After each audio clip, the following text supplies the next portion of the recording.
Here at Scotiabank, we tend to think of our clients not only as clients, but also as family and friends. And in that vein, I wanted to share some of our own family insight into what makes a successful life. Not too long ago, my great uncle Louis, he passed away, and at his deathbed, he asked for me, and I came close. He led a very successful life, and he wanted to impart upon me some of his deep knowledge that he accumulated over his 98 years, and he whittled it down into 3 simple rules. And in the essence of giving, I wanted to share those with you. So, the first rule for having a successful life is first, always, and I mean always, save 30% of your income every year. This is the first rule he gave me. The second rule is that you should always reinvest your interest payments and dividends. This helps you grow your portfolio over time. But third and final, he said never ever argue with your wife while shopping for furniture, because she will never ever let you watch a football game in peace. If you follow these 3 rules he told me, Nick, you will live a long and successful life. And you know what? Very wise words to live by. So now I'll get to the serious stuff. I want to sear 4 important messages in your minds about where we see the global markets going over the coming year and what are going to be the main drivers. The first is that on the currency front, you see, and I'm sure the US dollar gets strong and stronger and go from strength to strength over the past few weeks and past few months. That's a trend that we, in fact, expect to continue over the coming couple of years. The second is that interest rates are set to climb ever so modestly over the coming year, but bond yields are moving fast and are expected to continue to climb in the near future. We look for the Federal Reserve to start hiking interest rates as soon as next month. Thirdly, commodities are in a long-term bear market. It's not great news for commodity-dependent countries like Trinidad or for Canada, but it's a reality we need to wrap our heads around. And then lastly, global equities. We think that we very well could be at the beginning of a long-term bull market or rising equity market, and that this will form the cornerstone of our investment outlook. So here's a quick snapshot of the year-to-date returns across the various sectors of the Standard & Poor's 500 index. And as you can see, there have been some very large gains notched up in some select few sectors, including industrials, energy, financials, and materials. These 4 sectors, in fact, we call them the cyclical sectors. They tend to be the most heavily tied and the most sensitive to the economic fortunes of the economy.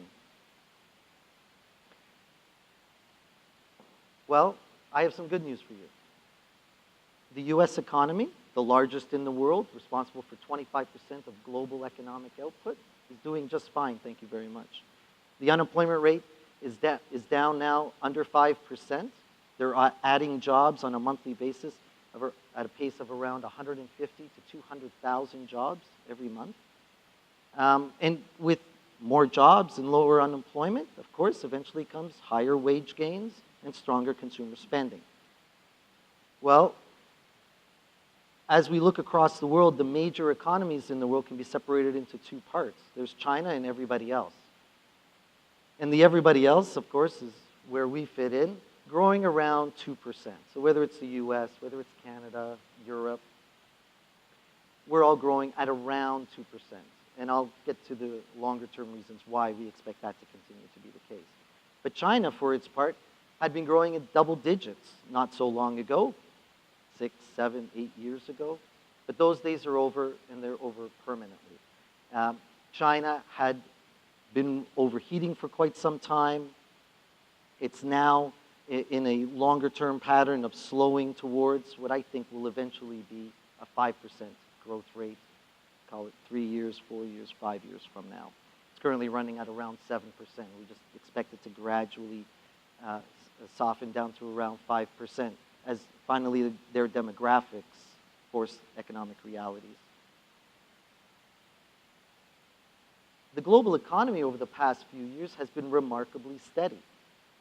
The global economy has been running at around 2.5% average annual growth for the past 5 years, almost like clockwork. In fact, when you look out back into history, it's never been so steady. At 2.5% growth, this also represents the lowest average economic growth rate of any business cycle in the post-World War II era. There's also very good reasons for that and why we shouldn't expect much different. In the end, the global economy will continue to remain steady, but slow. And the big reason why we expect economic growth to remain generally tepid is demographics. Now, a lot of people have laid the blame of slow growth at the feet of the financial crisis or at the feet of rock bottom interest rates. But the fact of the matter is that there's very important fundamental forces at work, and they all lie in the evolution of the global population. Here you can see the blue line is real GDP growth across the major economies of the world. And it's, since 1990, for instance, fallen very, very quickly, from around 3% down to around 1%. Why? Well, we also see it at the same time, a near collapse in the global birth rate. It used to be that we would have about 13.5 children for every 1,000 of our population, and now that's dropped to under 10. So it's a 30% drop in the birth rate. It kind of makes sense, right? If people are having fewer kids, then the need for more new schools, roads, bridges, hospitals also declines. Well, when you extrapolate that out to the full population growth, it does a lot of explaining of where our economic growth patterns come from. You can see here that in the red line, economic growth tends to follow population growth very closely. And the demographers, who have a very good lens onto the future of population growth dynamics, are predicting not faster population growth, but slower population growth. We've had a lot of social change across our various societies. Higher degrees of urbanization, longer terms spent in post-secondary education, higher average household debt levels. All of these, plus all of the social changes, have all worked to conspire to reduce the overall birth rate, to reduce family size. It used to be that having 6 or 7 or even 10 kids wasn't that abnormal. Now, you're lucky if you find people with 2 or 3 kids. The average family size is declining, birth rates are declining, population growth is declining, and along with it, the global economic growth rates. That is why we shouldn't expect a return to the old higher growth rates, nor the old higher interest rates anytime soon, not in a material way. Our societies are also aging. Hands up if you're a baby boomer. Well, very quickly, the baby boomers became the most important demographic of any part of the population. Throughout the 50s and 60s, they were the kids who drove all the demand for all the schools and all the diapers. Well, throughout the 80s and 90s, they were the major savers. They were in their prime earning years. They were earning more, they were saving more, and they were investing more. They helped to drive the stock market up. And now we're entering into a stage where they're starting to enter into retirement. If you were the very first baby boomer born after World War II in 1945, congratulations, you turned 65 in 2010. And as you can see from this graph, starting in 2010, the proportion of the population age 65 or older skyrockets. It nearly doubles. Goes from about 10, 11, 12% to over 20% within 20 years. That's a dramatic aging of the population for a very large portion of the population, and simultaneously means that a large part of our labor supply is also set to shrink. There's a very large portion of the population set to retire. This has very important knock-on effects for the economy's potential to grow, and it's largely to continue to moderate economic growth rates in the future. Fast forwarding into the present time, into a more investable future, over the next couple of years, it's very important to understand where we are in this cycle. And this is a graph of the unemployment rate right back to 1965. And the gray bars are recessionary periods.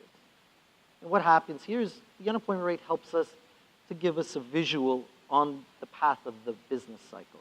You can see that the unemployment rate tends to decline after the end of a recession, and then as we approach a recession, starts to rise again, and of course peaks during a recession, to only once again decline once we enter into the next expansion phase. Well, if you look at the current cycle since 2009, the unemployment rate has plummeted. After skyrocketing to around 10.5%, it's now dropped to all the way below 5%. We're sitting at 4.9%. The interesting part about the unemployment rate is it actually gives us a little bit of lead time with regards to when the next recession is coming. The unemployment rate tends to start curling up just before the next recession, on average about a year. Well, as you can see, the unemployment rate is actually continuing to fall. My best estimates, using this and other indicators like the yield curve, continue to suggest that the next recession isn't likely until sometime beyond mid-2018, which means we have a couple of years still left in this business expansion phase before we get to the next recession, which means that we should continue to favor stocks over bonds. We should continue to have our portfolios positioned to take advantage of the economy continuing to expand. Once we get closer to the next recession, that's when you start to crystallize those gains in equities and start rotating into fixed income. So there's a lot of ways at which people tend to approach investing.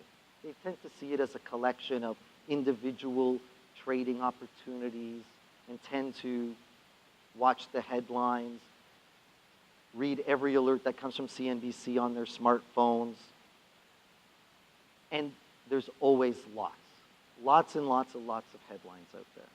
So on any particular day, the markets are volatile, driven around by scary headlines of this election or that, of interest rate increases or inflation, or of China devaluing its currency. Every day, there's a good reason to panic and sell. But the fact of the matter is that outside of recessionary periods, the stock market always is able to shrug off that news, works its way through the volatility, and continues to march higher. Only during the recession periods, and that's the pink shaded areas, do you see any discernible downward trend in stocks. The point of the matter is that if we can accurately predict where and when the recessions come and how much time we have left, then we need to remain fully invested and avoid the temptation of constantly trading on herky-jerky markets that are constantly being buffeted by very scary headlines every day. Instead, sticking to a disciplined investment approach, remaining fully invested, and only rotating upon the risk of recession remains the most viable solution. So at this point, I'd like to introduce you to my mom and dad. Mom's very bossy and dad's very boisterous, and they as well have rocked the markets. So across a number of various factors, you could have highlighted either one as being positive or negative for the markets and made your argument. But it is kind of clear that across various sectors, Trump might have come out as positive more than negative in some specific areas that the markets care for, not that I personally care for. But one important aspect of what Trump means for the markets and means for the economy is that he actually intends on cutting taxes and boosting spending in a very large way. At least that's what he talked about on the campaign trail. And we might actually come to expect a fiscal boost, a spending and tax cut boost to the economy that could be somewhere in the region of 1 to 1.5% of GDP. If that was to come to fruition sometime in 2017, but maybe even more likely in 2018, the U.S. economy will continue to show ongoing momentum, economic growth throughout the next couple of years, giving the economy an extra boost. Another important implication of Trump being elected has been a very rapid response in the bond market. Bond yields have skyrocketed higher.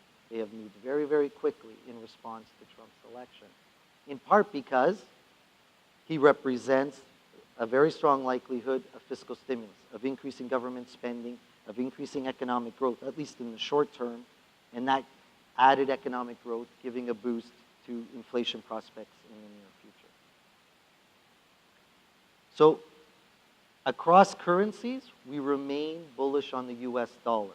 And this was, obviously, we've been this way now for 3 years, recommending this posture. Trump only reinforces this trend.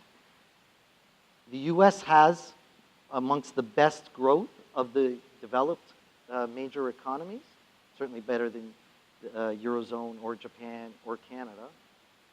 And they also have the highest yields of any major markets. US 10-year bond yields are trading at around 2.3%. Meanwhile, back in Canada, they're well under 2%. In Japan and Europe, they're close to 0%. So better growth in the US, better interest rates in the US, better currency.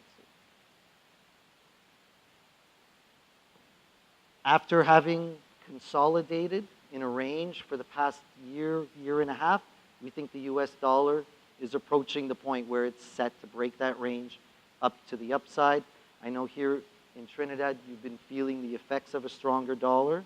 We as well, back in Canada, have been feeling the effects of a stronger dollar. We in fact think the US dollar is likely to be the best performing currency globally over the coming 12 months. So bonds, handle with care. Interest rates have been at rock bottom near 0% levels for the past few years, certainly since the great financial crisis of 2009. Now, the US is the only one really contemplating interest rate hikes. Everybody is still maintaining zero, if not negative interest rates around the world. And as the Fed implements its interest rate increases, it's going to continue to increase the attractiveness of US assets, further bolstering the inflows into the US, increasing the attractiveness of the US dollar. Inflation in the US, which hasn't been talked about, it seems like forever. I'm an economist and I haven't been able to talk about inflation because it's been so low for so long, looks set to start increasing back to a more reasonable level. So core inflation measures have started to increase actually above 2%. Headline inflation is also increasing, in part driven by the strong US labor market. The unemployment rate's below 5%. Wage growth is starting to improve. Economic slack is thinning out in the US. They're starting to use up all of the remaining economic slack, and price pressures are starting to build. Not back to the old 4 or 5% inflation rates we got used to, but even having moved from 1 to 2% is actually a meaningful accomplishment. So commodities, again, a topic that's near and dear to both of our nation's hearts. Commodities move in volatile fashion. Commodities don't move 1 or 2%, they tend to move 5, 10, or 20%. Well, you can see that in the last cycle, from 2000 to 2010, some commodities increased 300%, 400%, 500% in some cases. But that since 2011 or 2012, commodity prices have started to trend a bit lower. I actually think that you need to take a longer term look at what goes on with commodity prices. So these are real commodity prices adjusted for inflation. And you can see that commodity prices tend to, over long periods of time, trend lower. And they also go through wild super cycles. So I've been itching to do this. Commodity prices tend to go through very, very rapid bull markets, increasing very rapidly, only to go through prolonged or protracted bear markets, suffering under 10 or 20 years, only to once again do that. Well, you can see that we've had 3 major super cycles.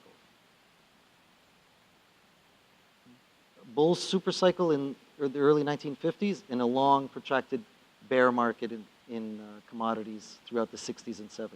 Again, 5 or 10 years of bull markets throughout for commodities in the 1970s, only to be followed by 2 decades of declining real commodity prices right into late 1990s, early 2000s. And then we had this most recent super cycle in commodity prices this past decade, from 2000 to 2010. Now, having kissed the top of the range, it started on its, what I believe to be a prolonged supercycle bear market, following the pattern of the other 2 long-term supercycles. What this means is that commodity prices are unlikely to experience a sustained, strong price increases anytime soon. That we should come to expect, we should come to budget for low and probably stable commodity prices for the foreseeable future. If we use history as a guide once more, you can see here with the price of crude oil how it collapsed in 2014. And now oil prices lie somewhere in the middle of the global production cost curve. There's some fields which require much higher oil prices, like Canada's tar sands, which are now not very profitable, or all the way down to Saudi Arabia, which produces the cheapest oil. Well, oil prices are now sitting right about in the middle. And we actually think that this situation is going to continue to be the case.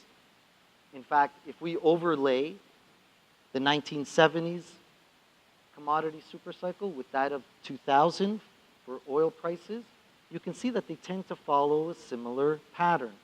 In the 1970s, we had a dramatic increase in oil prices, only to once again collapse in 1984, and then go through a prolonged range trading environment in blue. Well, when you look at the red line, this particular commodity supercycle for oil, starting in 2000, again, the red line, oil prices spiked up to $140 a barrel and collapsed in 2014. And now, once again, we expect that range trading environment is likely to dominate in coming years, where we could see oil bouncing in between $35 a barrel to $65 a barrel, but probably not exceeding $65 a barrel, since that would bring on new oil supply, and not below $35 a barrel, because all of a sudden the supply cuts would start to self-correct the market. For metals, we see an even more stark, perfect correlation. The blue line showing the 1970s experience with metals prices through that particular supercycle has been followed almost tick for tick with this current supercycle in metals prices, only to prove that history keeps, maybe not repeating itself, but it keeps rhyming. And now the good news, equities. This is a picture of the Dow Jones Industrial Average since the late 1800s. And I'm only saddened that I couldn't get even more historical data. Well, you can see that the stock market tends to go through long-term or secular bull markets and bear markets. Now, the bear markets in equities tend to move sideways, and they're each punctuated by important global economic or financial events. Here, this was, of course, World War I, World War II, and the Great Depression, the stagflation that followed the depegging of the dollar off of the gold standard, and then finally, the bursting of the tech bubble and our own great financial crisis. But each following bull market in global equities has tended to be sparked once we cleared the previous range of the bear markets. And I have some good news. It seems as though we did that back in 2013. And historically, those long-term bull markets have tended to last anywhere from 15 to 30 years. So it's my view, and that of our group, that we think we're in the early innings of the next secular bull market in global equities. Now, picking which sectors to be focused on is equally important. And what we find is that those sectors most heavily tied to the economy at this point in the cycle make the most sense. That would be energy, materials, such as mining, technology, and industrials. We believe that those sectors are set to continue to outperform over the coming year, especially thanks to the boost that Trump has given these sectors. And just one final note. There's been a lot of talk in the media that the market is very expensive. Well, this is the price to earnings ratio, a measure of valuation for the stock market. The market right now, the S&P 500, is trading at a PE of 20. Yes, it's maybe higher than what some people would have wished they could have bought the market at. Isn't that always the case? But there was also another time when the market traded at a similar valuation level, and it was sustainable for several years. And that was the 50s and 60s. You can see from this graph that the market traded at a PE in and around the current levels throughout the 60s, and it was sustainable. Well, we share something else with the 1960s, and that is ultra-low interest rates right now. When interest rates are very low, the market can trade at a high multiple for the PE, and that's certainly the case right now. So we don't have overall valuation concerns with the market. We think that these valuation levels can be sustained. And that concludes my presentation. Thank you very much. I think he's going to introduce me. All right.